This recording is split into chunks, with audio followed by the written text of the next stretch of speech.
Well, Rocky and Bullwinkle really started something just by trying to bake a cake. For instead of dessert, they wound up with an explosive that blew their stove clean to the moon. The nation was astounded. That cake batter must be a revolutionary rocket fuel. Grandma called it fudge cake. Bullwinkle was immediately made director of guided mousses, and he and Rocky set out to duplicate the recipe, which unfortunately had been torn in half by the explosion. But apparently not everybody wanted them to succeed. For when we left them last time, a scaly green hand was raising a sinister weapon and pointing it right at their heads. Hokey smoke, Bullwinkle! Look there! Now, Kidney? Not now, Clyde. Why not? I haven't scrooched anybody since we've been here. What are they, Rocky? I don't know. I've never seen anything like them. Maybe they're congressmen. Who are you? Put your hands over your head, please, and no sudden moves. Clyde here is very nervous. Yes, especially in this finger. Yeah, that's the worst one, too. What do you fellas want, anyway? Yeah, and how come the funny suits? Funny suits? They're out of this world. You're so right. I am? Yes, we're from the moon. The moon?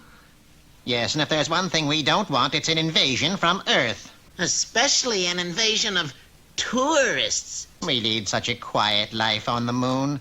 Take a look at what we had to go through just to prepare for a visit here. Yeah, we had to practice dodging traffic.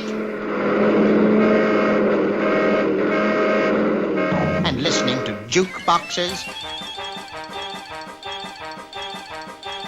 And filling out forms. And breathing smog. And riding on subways.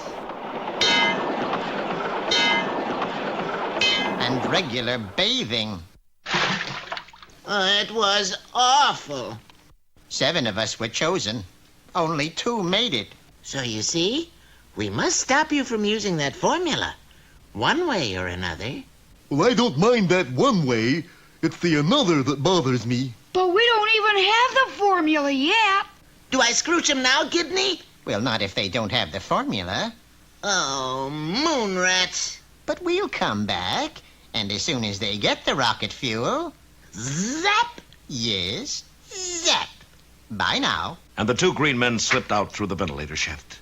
Hours later, as they made their way home... Moon Man, boy, were you scared, Bullwinkle? Of course not. You suppose I can take my hands down now? But our boys still weren't out of danger, for in his hotel room 12 stories up, Boris was readying another fiendish plan. You have the orders in code, Natasha? Yes. So translate. Let me see. These 2 words say, kill moose. I knew it. And look, the squirrel is with him. Is going to be a double feature. And the heavy safe hurtled straight down toward the unsuspecting pair. Be sure to see our next episode, Squeeze Play, or Invitation to the Trance.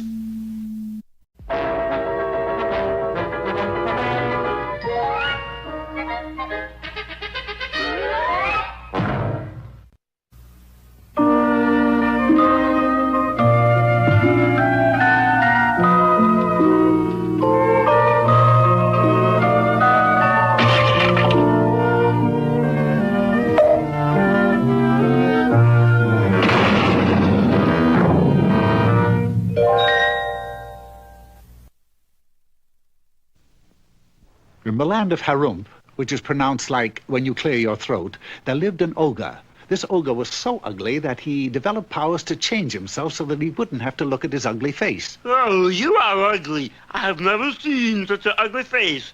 Change to something else. Well, now you're not ugly, but man, look at those ears. Aside from being ugly, he was mean and nasty. He kept the whole countryside in slavery because, aside from being uglier than his countrymen, he was also bigger, much bigger. Because of this evil ogre, a miller, tired of trying to make ends meet, died. And to his first son, an energetic type, he willed the mill. To the second son, a simple type, he willed an ass. And to the third son, a dirty type, that is to say, an unwashed type, he left a cat. A cat? A cat? What can I do with a cat? Cat soup, that's all you're good for. If you just cool down, I'll show you how I shall be more useful to you alive than floating around in a kettle of carrots and turnips. Explain to me, if you please, how you can be of use. Just give me a sack and your finest boots, and you'll find you are not so ill off as you suppose. Jack decided that he would give the cat a chance, but as he sat there in his stocking feet, he couldn't help wondering what Puss would need the boots for. Because that's the name of the story, silly. Puss and Boots. Puss marched out to the fields and set his bag to trap the wild game of the countryside.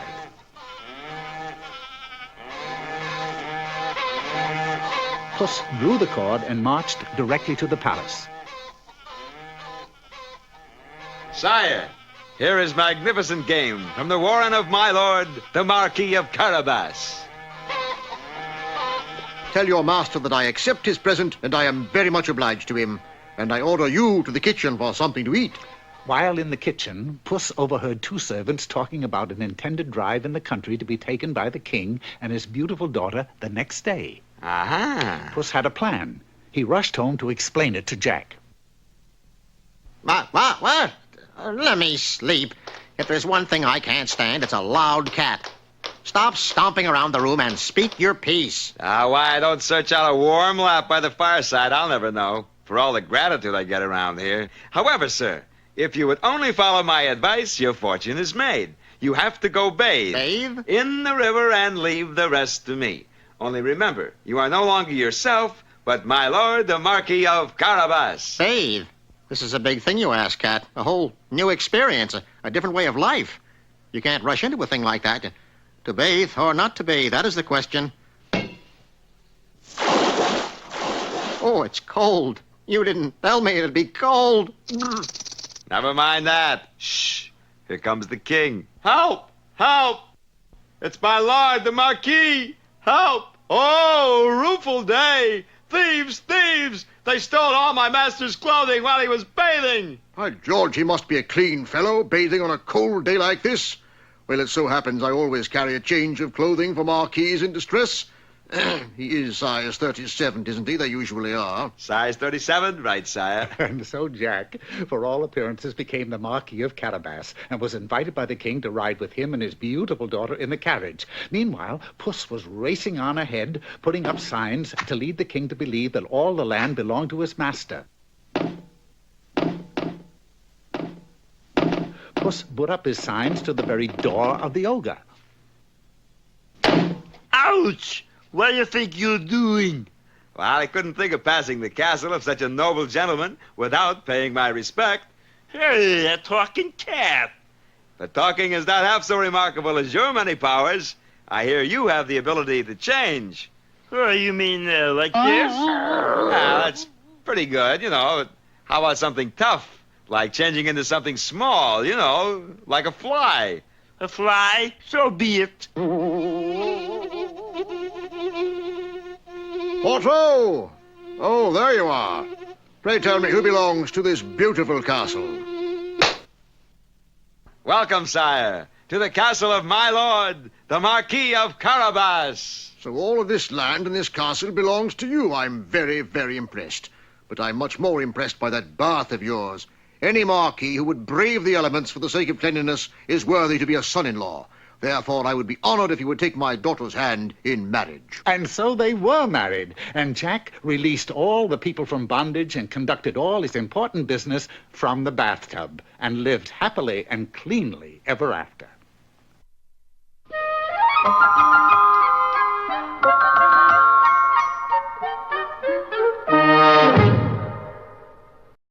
And now for the cultural part of our program, we bring you Bullwinkle's Corner with that moose of letters, Bullwinkle. Hello there. Today's poem is from Mother Moose. Mother Goose. Goose? Must be a misprint. Anyways, the poem is Little Miss Muffet. Little Miss Muffet sat on a tuffet. What's a tuffet? What's a tuffet? It's what I'm sitting on, eating her curds and whey. Boy, this stuff is terrible. Along come a spiderette. You with a spider? He couldn't make it. But you ain't scary. You're supposed to scare me. Okay, fellas, up. Take two.